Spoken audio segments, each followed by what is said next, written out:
This is Your Tech Moment. TV border war gets nasty. The promise of a world of choice without borders is slipping away as big entertainment continues to lie about its intentions to regulators. An open plan where consumers decide what they want to watch and pay for it a la carte threatens old TV's income stream, so they've repackaged it. Take the case of the sitcom Friends, wildly popular on streaming services as a new generation discovers Rachel's hair and an older generation waxes wistful at the lack of work and large apartment of a New York coffeehouse clique that never was, if you're into that sort of thing. Must-See TV was a block of NBC programming on Thursday night that landed big ratings and raked in advertising revenue. Cord cutters and young mobile adults who aren't tethered to cable aren't watching live TV blocks as they were. So how did the big programmers recapture revenue? They're making it exclusive to their own service. To watch Friends in the future, you won't be able to find it on Netflix. You'll need to have AT&T, Time Warner's new HBO streaming platform. They own the content. It is desirable. It is their prerogative to make it exclusive. But it seems a bit sad. How old is Friends, and who hasn't seen it, really?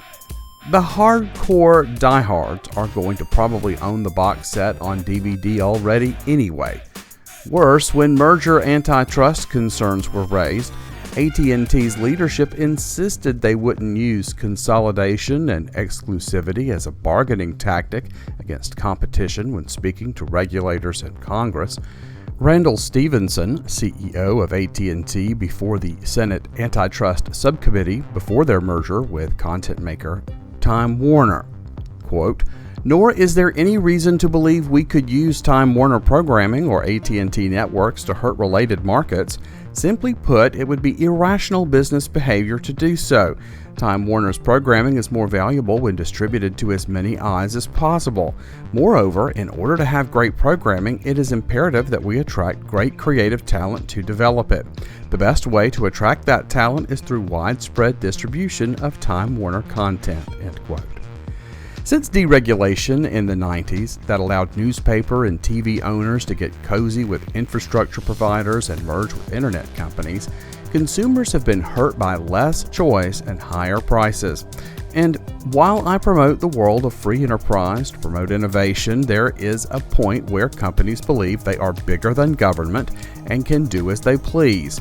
When they become multinationals and shift the resources they gained under the American system to support regimes in the world that violate human rights of expression, to reinforce systems that benefit from suffering through want, drugs, flesh, weapons trafficking, and evolve into an enemy of the state, a law unto itself, then it is time to rein it in and break it up. From those same boardrooms that promote open borders and net neutrality, we can find behavior more akin to a kindergartner who's hoarding post-nap time cookies. Look, I don't care about Friends. I watched it when it aired years ago. I have no interest in wasting my time with it, but it makes a good example of what we can expect in the future.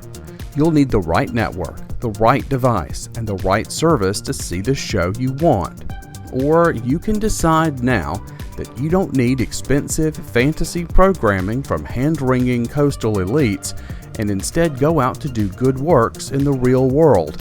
And when you're sick or snowed in or want to watch something good and entertaining, reward the services that bring quality and value, not bloated barges of bilge into our homes. Who is winning the war?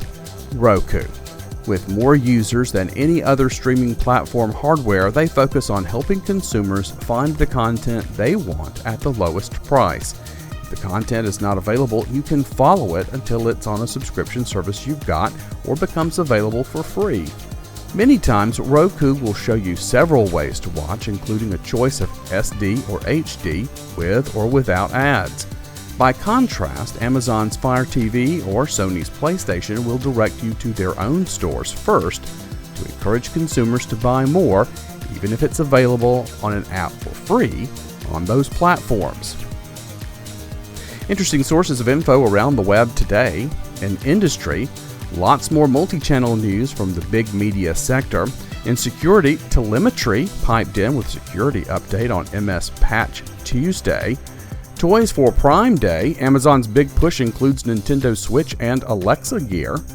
In privacy news, you might find yourself submitting to facial recognition just by going to a convenience store. And in the cyber war, Europe's new satellite navigation service has been offline for days. You can find this and all of the links to today's content at yourtechmoment.com. Politics may be married to technology and big media, but sometimes individuals can make a difference. Get the Dirty Deeds Playbook today for just $2.99 on Kindle or for a few dollars more in paperback. This satirical field manual uses fools and fanatics to sow chaos in American elections.